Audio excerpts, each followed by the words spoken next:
berikan informasi dan penjelasan. Setelah itu nanti akan kita pandu untuk teman-teman pers untuk menanyakan berbagai hal yang sekiranya perlu ditanyakan kepada tim gugus tugas. Mana-mana yang nanti akan dijawab oleh beliau Ibu Bupati, kemudian hal-hal yang bersifat teknis mungkin nanti akan ditambahkan oleh tim gugus tugas yang lain. Ada Pak Sekda, kemudian ada Kepala Dinas Kesehatan, kemudian ada anggota tim gugus tugas yang lain. Kemudian Bapak teman-teman pers dan Bapak Ibu sekalian anggota tim gugus tugas yang kami banggakan, kepada Bupati Brebes selaku Ketua Tim Percepatan Penanganan COVID-19 Kabupaten Brebes, disilakan.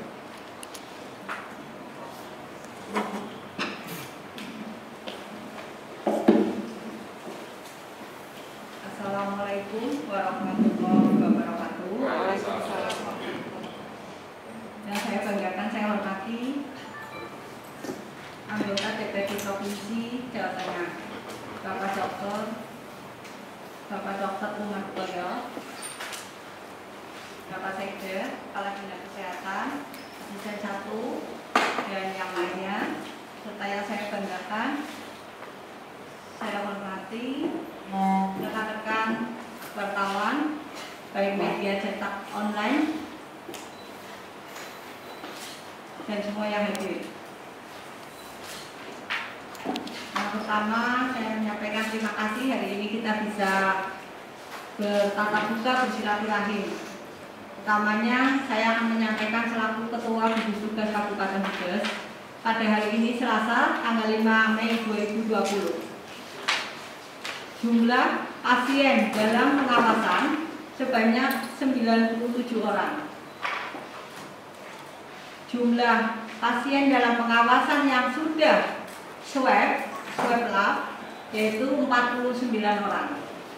Hasil swab itu sendiri yang sudah keluar 21 orang, di mana hasil swab yang 21 orang yang sudah keluar ini 20 orang negatif, 1 orang positif.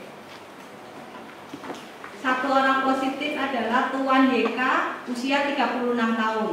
Sekarang ini masih dalam perawatan di Rumah Sakit RSUD Brebes.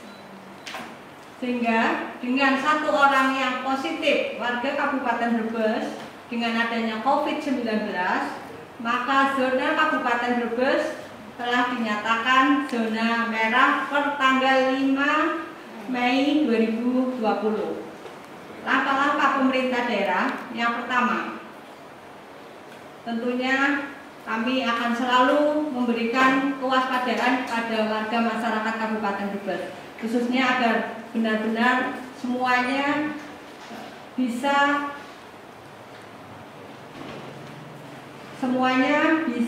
dengan sendirinya mengikuti apa yang jadi instruksi atau aturan-aturan oleh pemerintah daerah. Di mana alhamdulillah warga masyarakat Kabupaten Brebes mereka memahami dan melaksanakannya dengan baik. Yang utama saya akan sampaikan, kalau untuk PSBB ini saya tentunya sekarang lagi proses dikaji dulu oleh Sekda dan Kepala Dinas terkait. Sebenarnya yang utama bagaimana memutus COVID-19 di wilayah Kabupaten Brebes ini adalah wajibnya warga masyarakat itu menggunakan masker.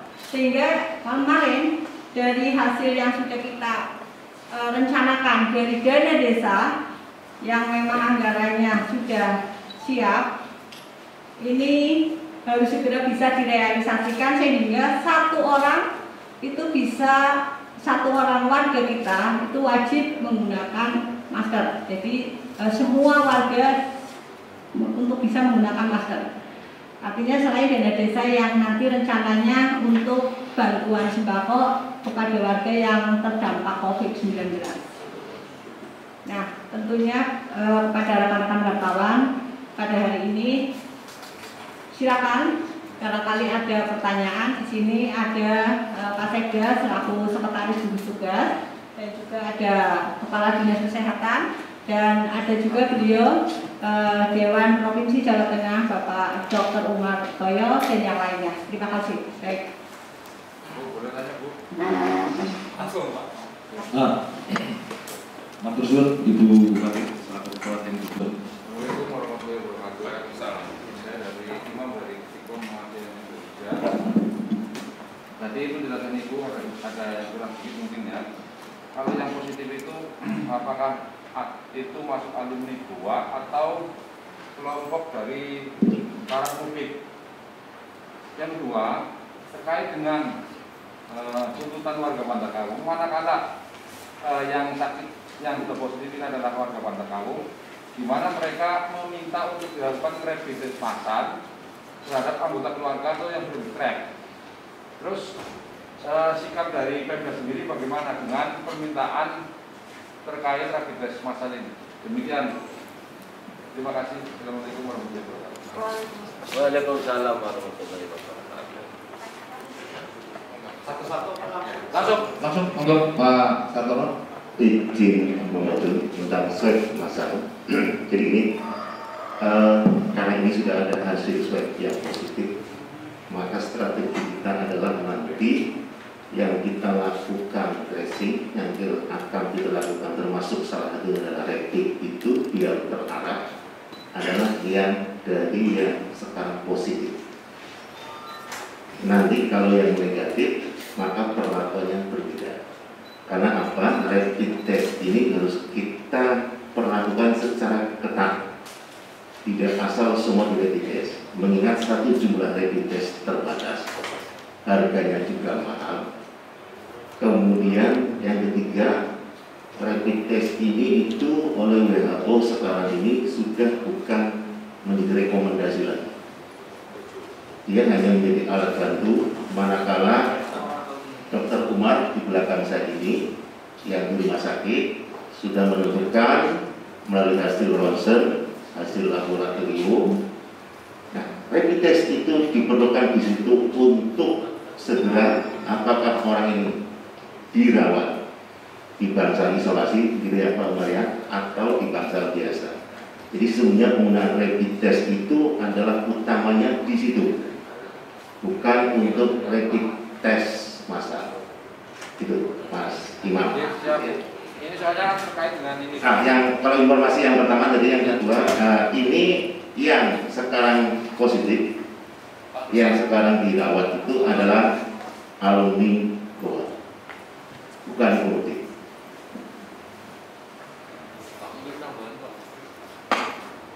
Itu apa yang positif itu orang tanpa gejala atau memang bergejala? Ya. Langsung adalah katanya tadi suruh menyebutkan nama dan medianya mana. Pak Imam sudah mau dilanjutkan ya? Motor Bon, apa? Mas Ambon, moga. Om, Saya Bro dari Pantura Pos Pak.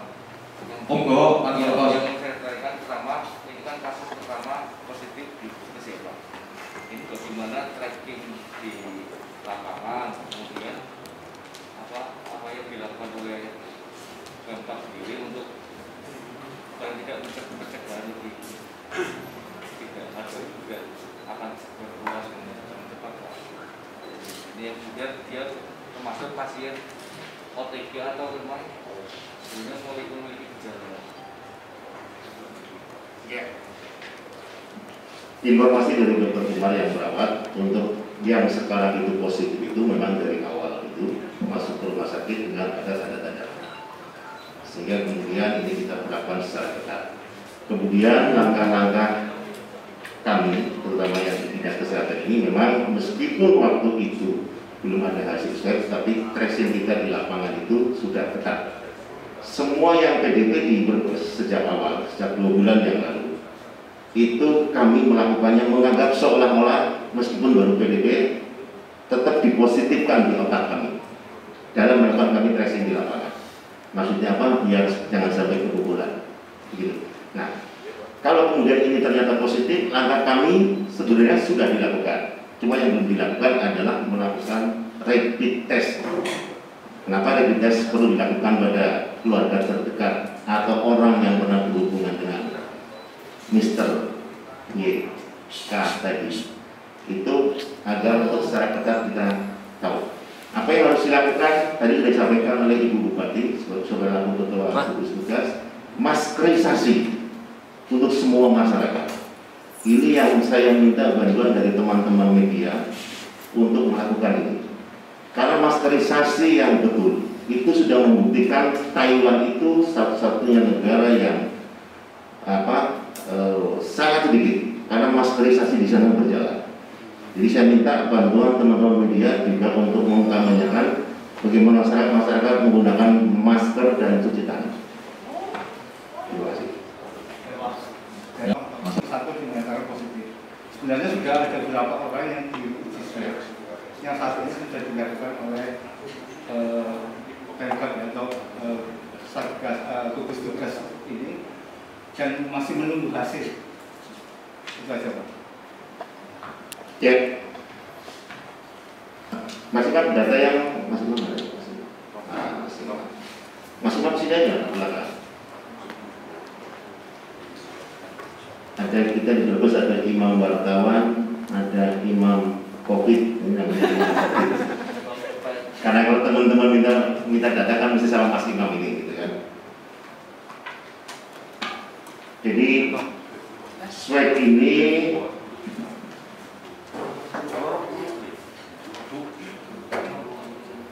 kita sudah melakukan 49 orang yang sudah diswab. Dari Rumah Sakit Brebes 35, Rumah Sakit Bungayu 14. Ya. Nah, hasil swab yang sudah keluar itu 21 orang. Yang 20 negatif, yang satu positif.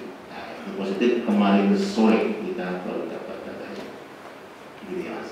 Dirinci lagi Pak, yang gua berapa yang sudah keluar? Gua baru keluar 4. Hari ini besok masih kita menanti bersama-sama. Sisa berapa Pak? Berarti sisanya 18 ya Mas? 18.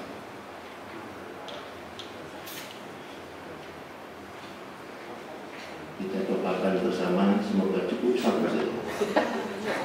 Biar masalah menjadi merah gitu kan. Jadi komunitas ini nggak perlu tegang-tegang. Yang penting aksi kita bagaimana biar ini secepatnya kita lakukan. Ini juga dalam menit yang sama kita di Bantar Kalung ini sudah menyiapkan di sana. Jadi pasukan kita di kecamatan di Puskesmas sudah mulai bergerak. Iya langsung juga. Kepingin saya mulai dari malam, cuma kan harus diumumkan dulu ya ketua gugus. Ada berapa Pak yang di tracing masalah keluarnya? Ini keluarganya tadi. Ini sedang kita telusuri secara ketat. Nanti kalau teman-teman kepengen ikut sama saya tracing boleh nanti, biar tahu rasanya tracing itu kayak apa. Sudah pernah. Sudah ya pernah ya. Kabar ya. Potong. Nanti gini sama teman-teman Yang lainnya? Tapi mungkin Mas Tetek, sebelum mungkin saya masih ingat, saya mau minta bantuan teman-teman media, tolong sampaikan ke masyarakat agar mereka yang punya penyakit paru-paru, TBC, asma, bronkitis kronis, ya kan, kemudian yang punya kencing manis, DM, agar betul-betul ekstra waspada. Karena mereka yang sangat cepat sekali kalau sakit berat.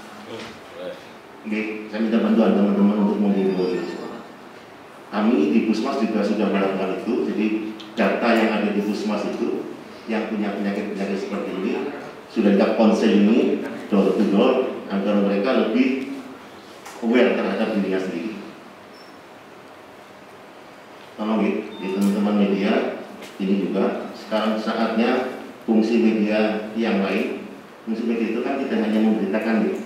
Nah, tapi bagaimana itu ilmu dari Mas Bayu kalau masalah yang disampaikan ke saya. Ini tolong teman-teman, ini kalau kita kepengen cepat selesai maskerisasi harus betul-betul kita galakkan. Oke, monggo yang selanjutnya. Satu lagi terkait Nanti dulu. Saya ganteng dulu.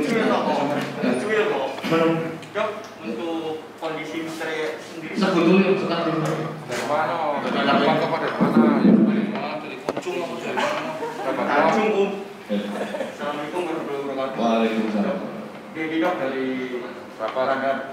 Ya. Dok, untuk kondisi misteri sendiri dok saat ini seperti apa?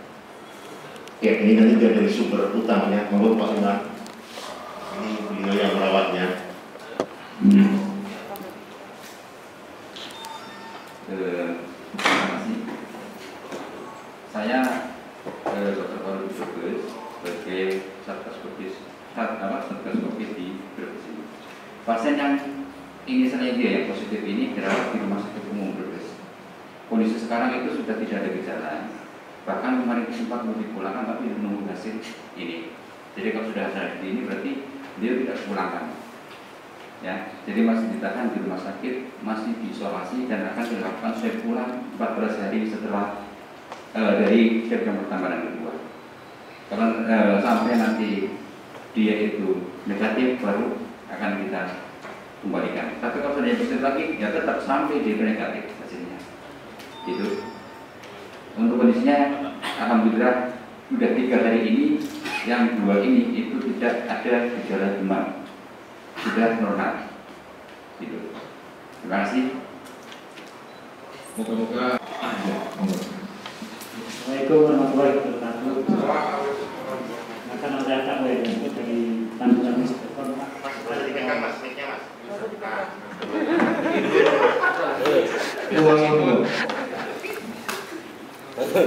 Mau tanya terkait dengan tadi sudah dijelaskan panjang lebar terkait dengan beberapa pasien ya yang ditangani oleh tim medis PGR sendiri itu penanganannya bagaimana? Artinya seberapa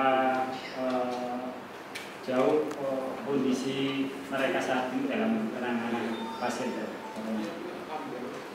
Maksudnya tim kesehatan, jadi tenaga kesehatannya bagaimana gitu ya? Nah, Pak Umar lagi dia jawab. Oke. Untuk tim medis di rumah sakit umum yang itu menangani COVID ini itu sudah dilakukan rapid test semua, yaitu terutama di IGD, kemudian di ruang isolasi Dahlia dan petugas dari laboratorium.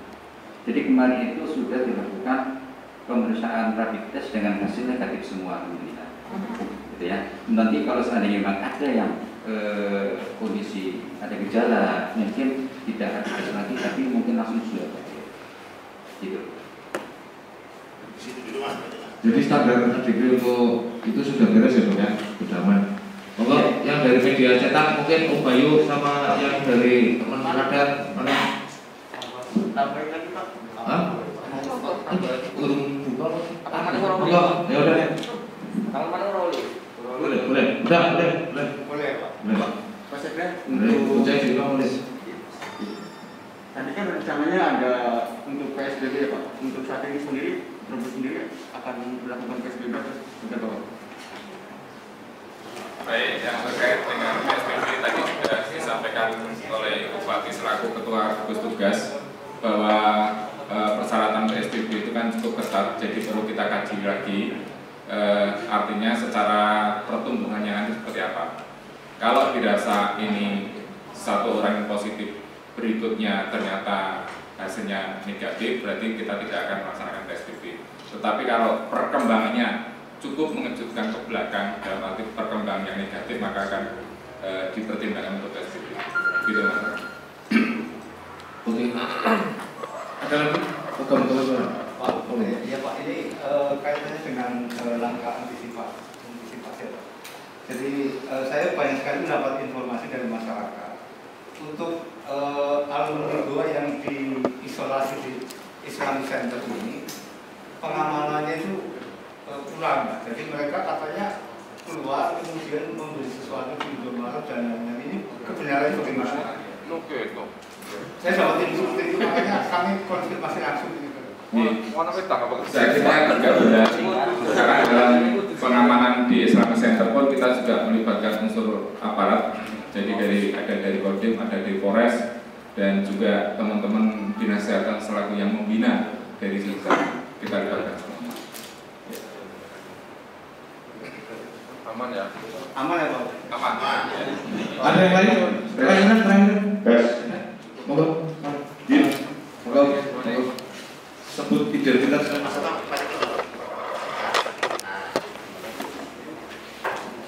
Dengan Firmansyah, kami dari Borobudur Inti Nusa Semarang, Jawa Tengah.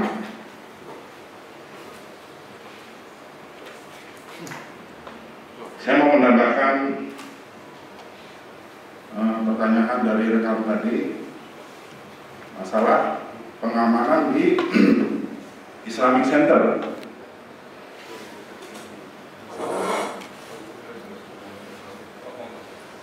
Untuk pengamanan benar dari Kodim ada 1 orang, kemudian dari Satpol PP 1 orang, setiap hari bergantian.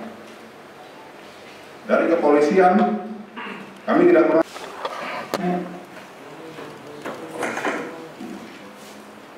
Terima kasih. Kondisi di Islamic ya, pengamanannya adalah 2 lapis, artinya pintu di pagar itu ada 2 orang dari Kodim dan dari Satpol, dan di sana rutin diadakan penyemprotan ya. Senin Kamis kita mengadakan penyemprotan, dan untuk yang terdalam dari BPD ya, memang dari TNI tidak benar untuk masuk, dan itu tidak masalah ya, karena kami juga ketemu dengan mereka karena dia adalah orang yang sehat. Jadi kemudian yang office boy yang masuk ke sana sudah kami training juga. Jadi dia mengantarkan makanan itu di depan pintu, ada meja, taruh di situ. Sementara yang orangnya itu di kamar, jadi nanti setelah keluar baru tidak ada kontak langsung, ya. Artinya dia distancingnya jauh sekali, ya, jadi jaraknya jauh, tidak ada seperti itu.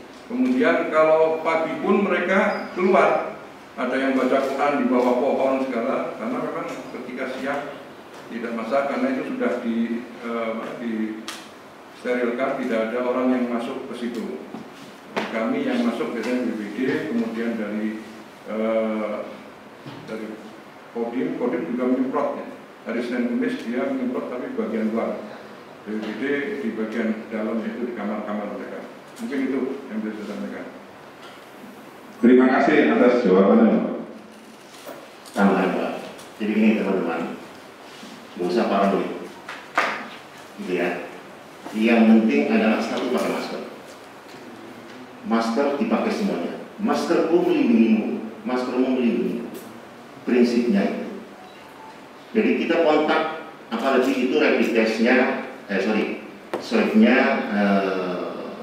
misalkan nanti swabnya negatif, gitu. Andaikan swabnya positif sekalipun, Pak Umar tiap hari itu bercengkrama dengan orang yang rapidnya positif, gejala klinisnya memenuhi, tapi alhamdulillah sehat. Karena apa? Karena ada ilmu-ilmu dasar yang harus kita lakukan bersama. Tidak usah paranoid, pakai masker, jaga jarak, social distancing, cuci tangan,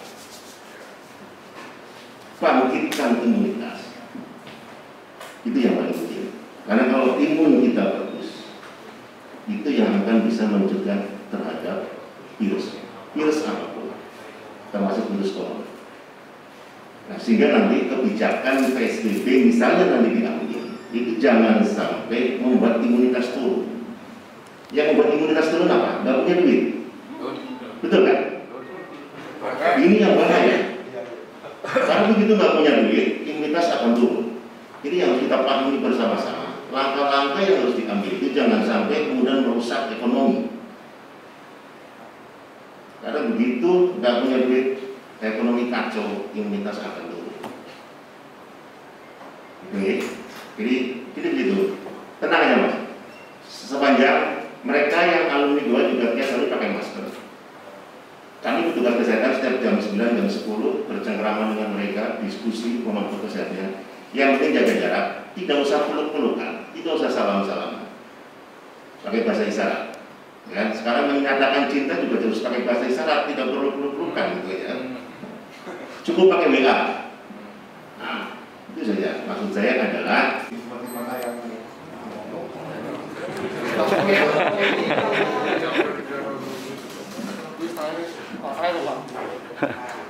Ya, baik, sekali lagi saya sampaikan dengan zona merah yang hari ini per tanggal 5 Mei 2020 karena ada satu warga yang dari Alumnus Goa terkena COVID atau positif, tetap untuk PSBB kami kaji dulu. Tadi sudah dijawab oleh Pak Dirjen, karena ketentuan dan syaratnya sangat luar biasa sehingga kita harus mengkaji dulu.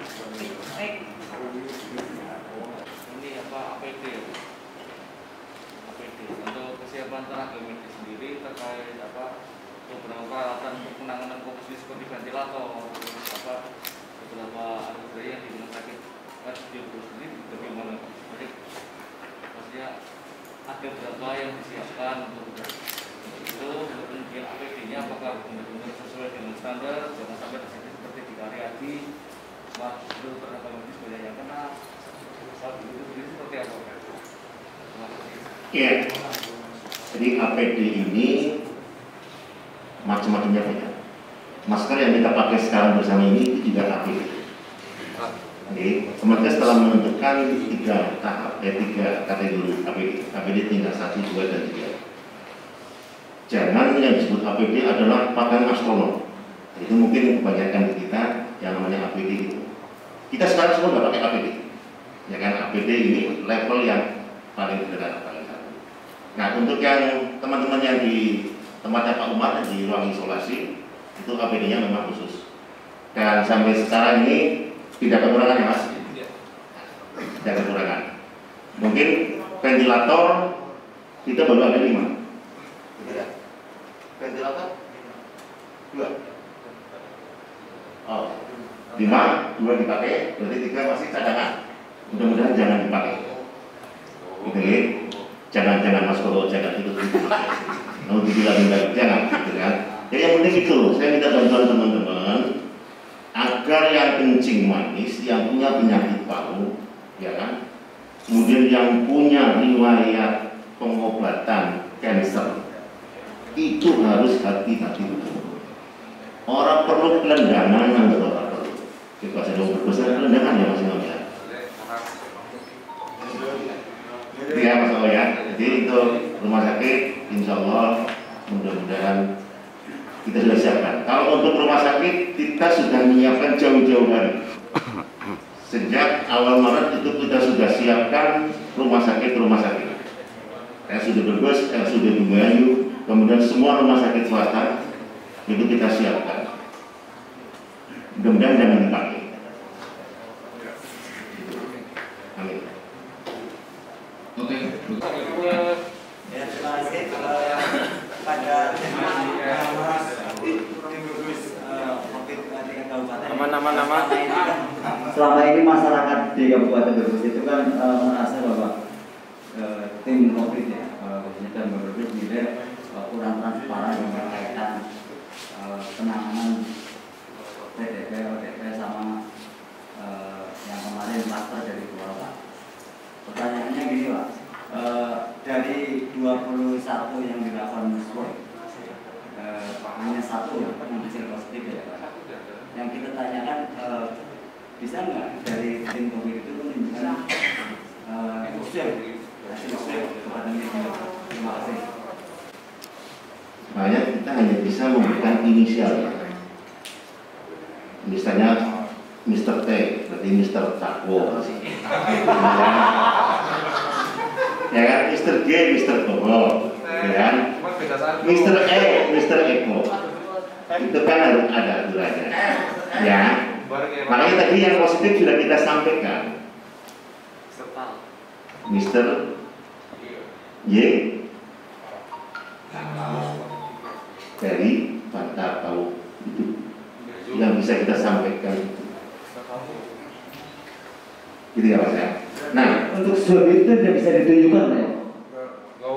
Nggak bisa ya? Hasilnya yang hasilnya negatif atau bisa positif? Ini Mister ya, dan swab positif. Iya, kayak gitu bisa nggak? Nggak bisa. Ditunjukkan suratnya. Ya surat apa yang bunyinya. Seperti kemarin aku Pak, ada pekerja ya, istilahnya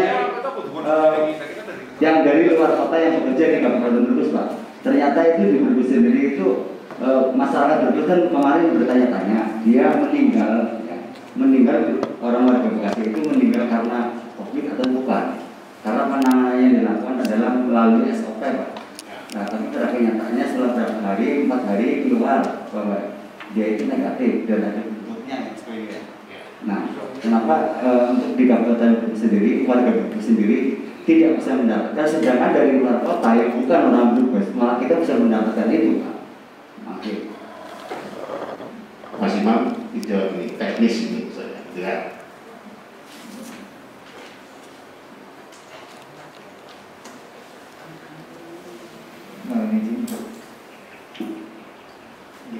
Ini mungkin kembali lagi tadi sudah disampaikan Pak Kasubes bahwa ada aturan main perihal kerahasiaan pasien.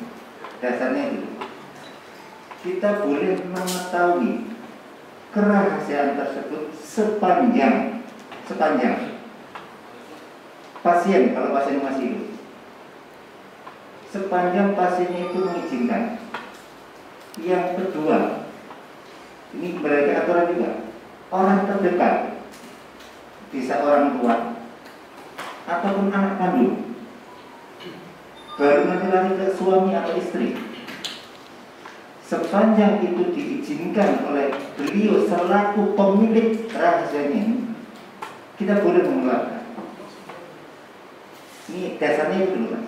Sehingga kenapa tadi yang Bapak sampaikan itu pakai inisial? Karena kita belum minta izin ke yang bersangkutan. Boleh nggak namanya disebut di media? Kalau beliau nanti monggo dibeber sampai ke tingkat RT, sampai istri saya, sampai anak saya, nanti kamu umumkan. Tapi ada izin tertulis dari beliau. Sehingga untuk hari ini kita hanya bisa menyampaikan inisial dan statusnya. Jadi kita baik. Untuk dari luar kota, kalau posisi pasiennya meninggal, betul, ini kenapa disertakan di sana? Itu pasti sudah ada izin dari keluarga yang hidup. Dan untuk menyambung informasi ke daerah yang dituju, tanpa itu daerah yang dituju tidak bisa melakukan apa-apa. Juga untuk trackingnya juga untuk tindak lanjut berikutnya. Saya kira itu. Terima kasih. Terutama khususnya ini angkutan, itu kerahasiaan itu harus dijaga Pak. Kalau kita sebagai media itu komit Pak, bahwa kita seperti dapat dari RT kaitan dengan kepolisian, kita juga internal media yang mau kita keluar. Gitu. Terima kasih. Meningkatkan imun adalah makanan bergizi, makanan buah-buahan dan lain sebagainya. Kita bagi sing duitnya dulu. Lah zaman kurit kayak ini kan masyarakat dulu beras belakang ibaratnya kan masa suku buah-buah.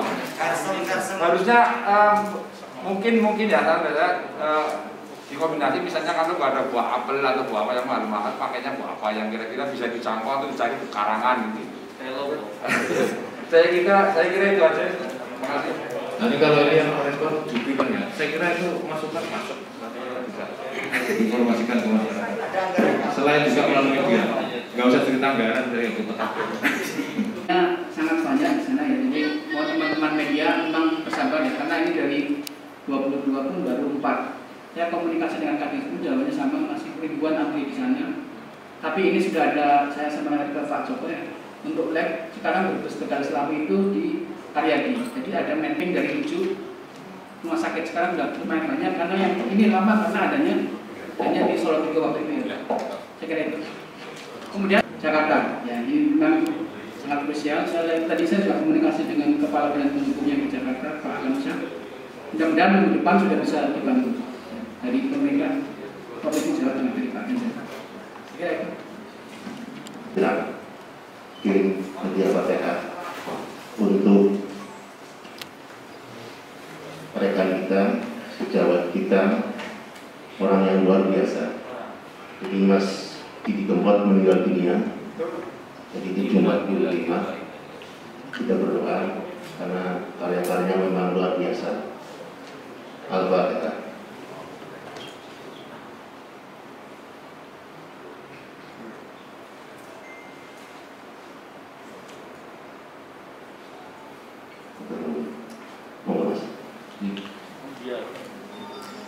Tim